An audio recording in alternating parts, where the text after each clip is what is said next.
Hello everyone, may God bless you. Welcome to one more special program, Spiritual SOS. I want to call your attention right now in the beginning of this program for you to be able to share this link.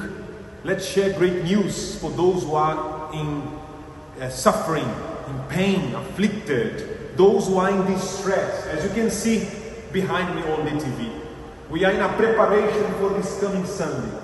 The great cry out for the woman in distress with the special anointing of the oil of joy.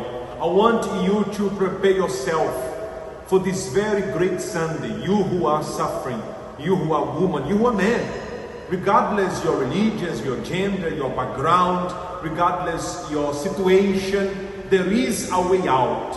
There is a living God that can change your life.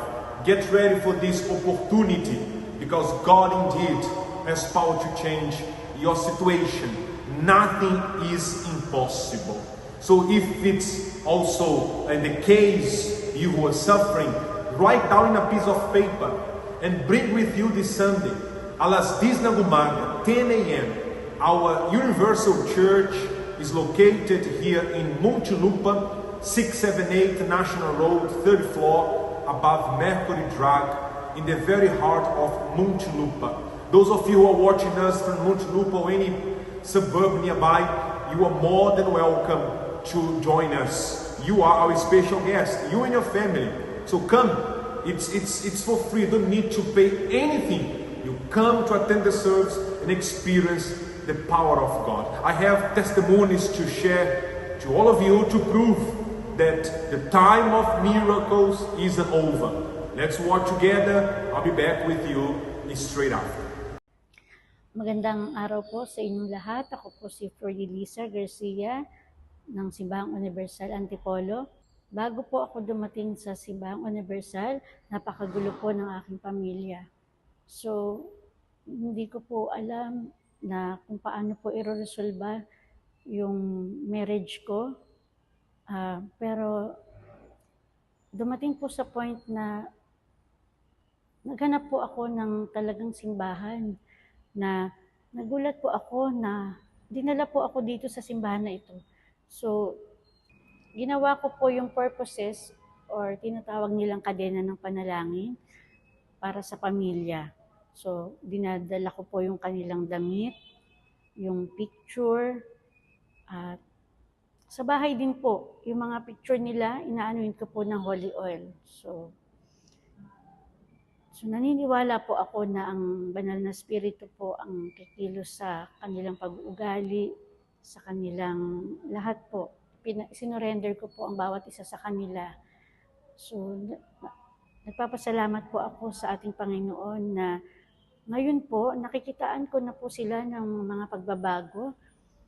Sa pamamagitan po ng paggamit ko ng aking pananampalataya, gawa ko po ng purposes ng simbahan, nakita ko po yung pagpapala sa aking buong pamilya at ang unity po ng bawat isa. Magandang araw po sa inyong lahat. Ako po si Michi Kalubakib ng Simbahang Tugigaraw po. Nung wala pa po ako sa simbahan, magulo po ang buhay ko, malungkot, puno ng problema, at walang katapusang kalungkutan sa loob. Hanggang sa isang araw may nag-invite sa akin papunta dito sa Simbahang Universal. Nagpatuloy ako hanggang sa patuloy na pag-attend ko dito sa Simbahang Universal, unti-unti akong nabago. Nakita ko yung pagbabago sa family ko. Nakita ko kung paano ako nagkaroon ng wisdom na pumili ng mga bagay at mga taong pwede kong samahan at kung sino yung mga taong pananatilihin ko sa buhay ko. And isang araw, nakita ko rin kung paano unti-unting nagbago yung anak ko. Unti-unti siyang nagbago dahil sumasama na siya sa akin dito sa simbahan. Naging active siya sa church, naging member siya sa UTF, araw-araw, halos araw-araw, nandito na rin siya. Nag-transform siya bilang isang lingkod ng Diyos. na nakakasama ko na siya araw-araw dito sa tahanan ng Diyos.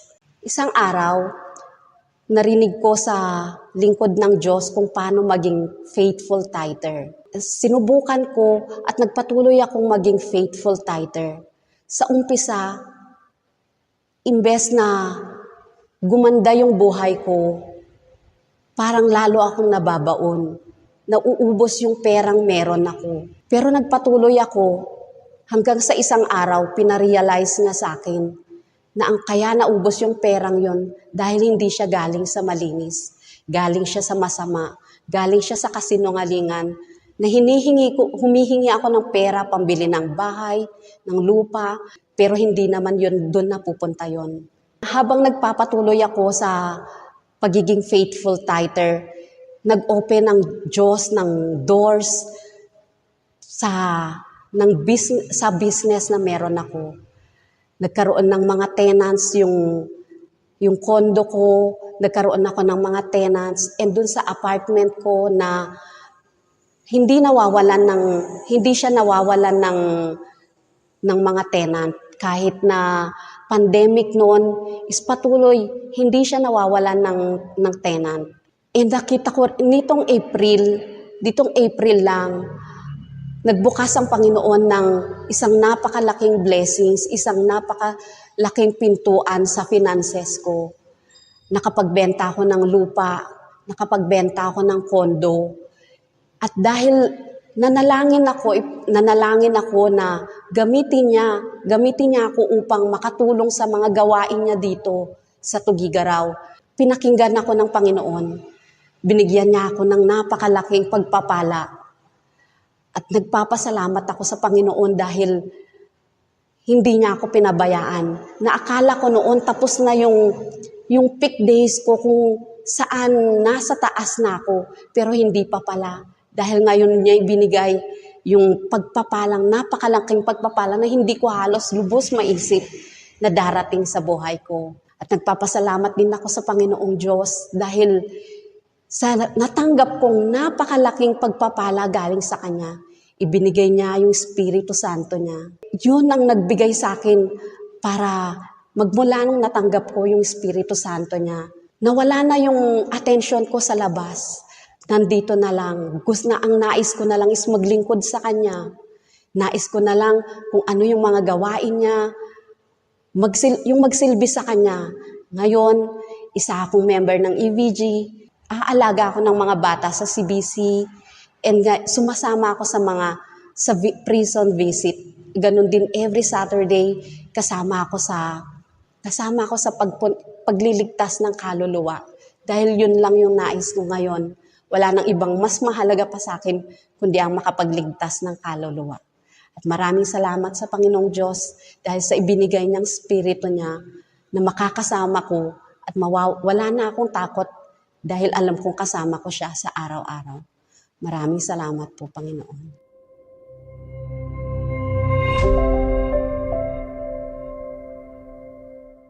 Ako si Neil J. Quintero. Ako ay isang kabataan na makamundo. Nag-a-attend na ako sa isang Christian denomination noon, pero hindi ko pa alam kung paano isik ang Holy Spirit. Natuto ako mag-inom ng alak dahil sa impluwensya ng mga kaibigan ko. Ako yung kabataan na magaling magsikreto ng mga bagay-bagay. Isa na rito ay ang pag-inom ko ng alak. Itinago ko ito sa mga magulang ko at sa mga kapatid ko. Sa isang araw, umattend ako sa simbahang universal na may hangover. Kahit na naantok ako at masakit ang ulo, umattend pa rin ako para lang sa attendance upang makita ako ng mga kapatid ko at ng buong pamilya ko. At dahil din sa impluwensya ng mga kaibigan ko, natuto ako maglaro ng mobile games hanggang sa naging addiction ko na ito. Sa isang araw, nakaka-3 hanggang 4 na oras ako sa paglalaro nito at natuto akong magpuyat sa paglalaro. Isang araw, napagtanto ko na ang mga ito ay mali. Kaya nag-decide ako na isuko ang buhay ko sa Panginoon. Dahil sa pag-attend ko sa Simbahang Universal, natutunan ko kung paano seryosohin ang relasyon sa Panginoon. At natutunan ko paano ibalik ang ikapo. Na dati may duda ako kung bakit kailangan natin ibigay ang 10% ng ating sahod. At dahil sa tuluyang pag-attend ko ng Simbahang Universal, natutunan ko kung ano yung halaga ng pagbabalik ng ikapo. At dahil nga doon, sa pagbabalik ko ng ikapo, mas na-bless pa ako ng Panginoon. Dati, hindi ko alam i-cast out ang mga problema ko sa buhay. Talagang mahina ako. Pero sa simbahan, natutunan ko na hindi ang pisikal, kundi spiritual ang ating kalaban. At dahil sa tuluyang pag-attend ko sa Simbahang Universal, at sa willingness ko at sinseridad na mabago ako ng Panginoon at ma-receive ko yung Holy Spirit sa akong buhay. Dahil naniniwala ako, through God, mababago ako. At through God, ma-receive ko yung Holy Spirit.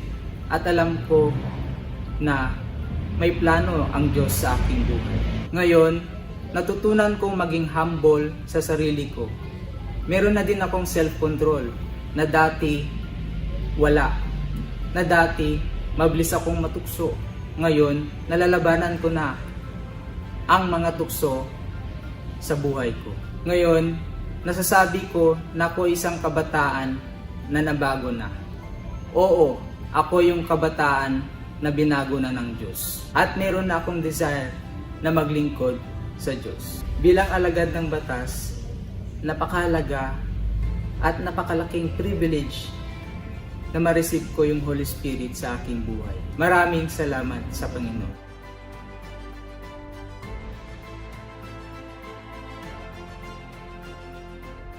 Very well. Look what the Bible says. The book of Psalms 125 verse 1. It says, "Those who trust in the Lord are like Mount Zion, which cannot be moved, but abides forever. As the mountains surround Jerusalem, so the Lord surrounds his people from this time forth and forever." Do you believe that? Perhaps you have been suffering with such many problems. You're going through a lot. You're getting sick and tired. You're even thinking about to put an end in your life. Because so far, you could not find a solution for these problems or these pains that you have been feeling and going through. But as the Word of God says, when we believe, when we trust, when we surrender our all to the Lord, He make us to be like the mountain, Zion, that's today's Jerusalem, that was built upon this mountain. And He said, which cannot be moved, but abides forever. Do you want to have this strength? Do you want to be strong indeed? Not only in the words, saying I am strong, but indeed have a strong faith, a strong spirit, a strong mind, a strong spirit of determination. Do you want to have the joy, the happiness that so far you never experienced in your life? You see others be happy, but you are not. You even try search many things, but so far you could not find the true happiness.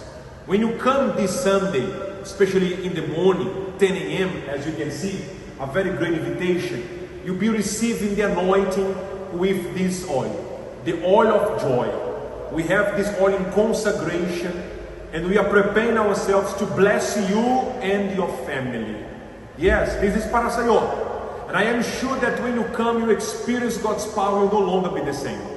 You have nothing to lose of come and join us. Why not to come and present on the altar your petitions, your requests, your suffering, your problems, your worries, your troubles, whatever that has been disturbing you, come and cast onto Jesus and believe that the Lord will change your entire life like never before.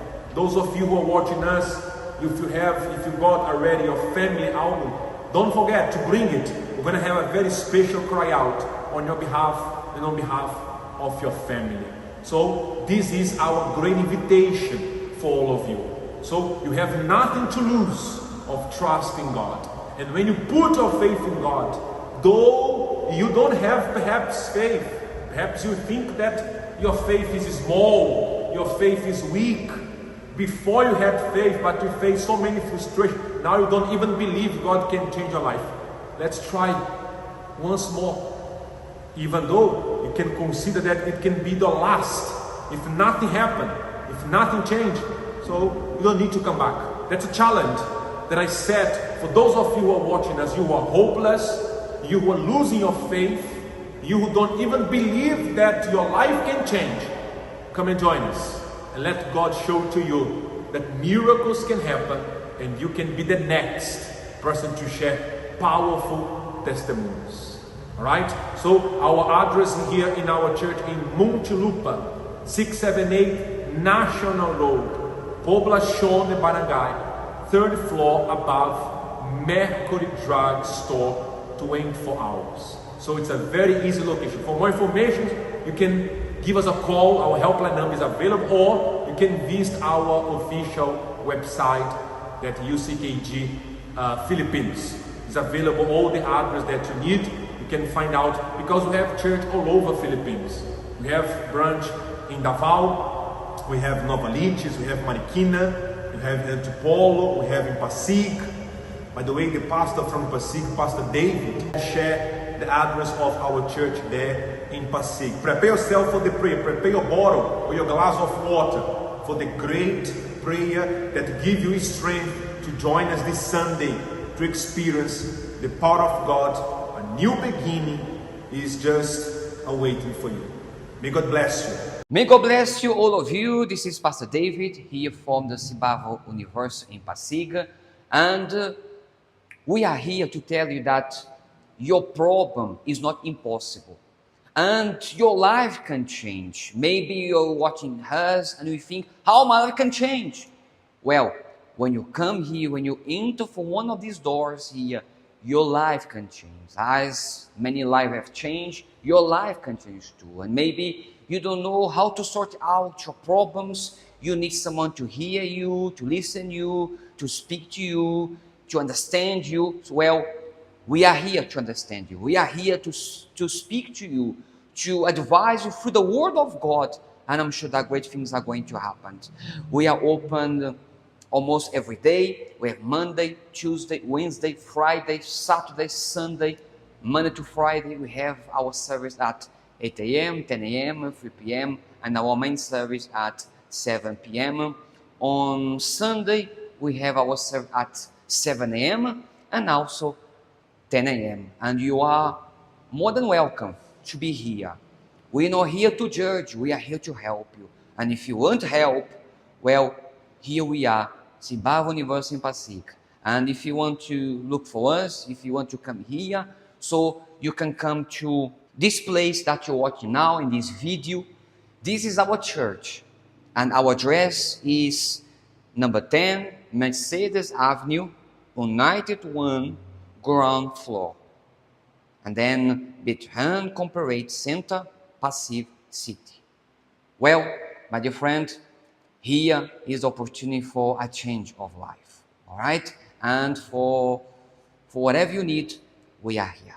May God bless all of you. I hope to see you here. Bye-bye.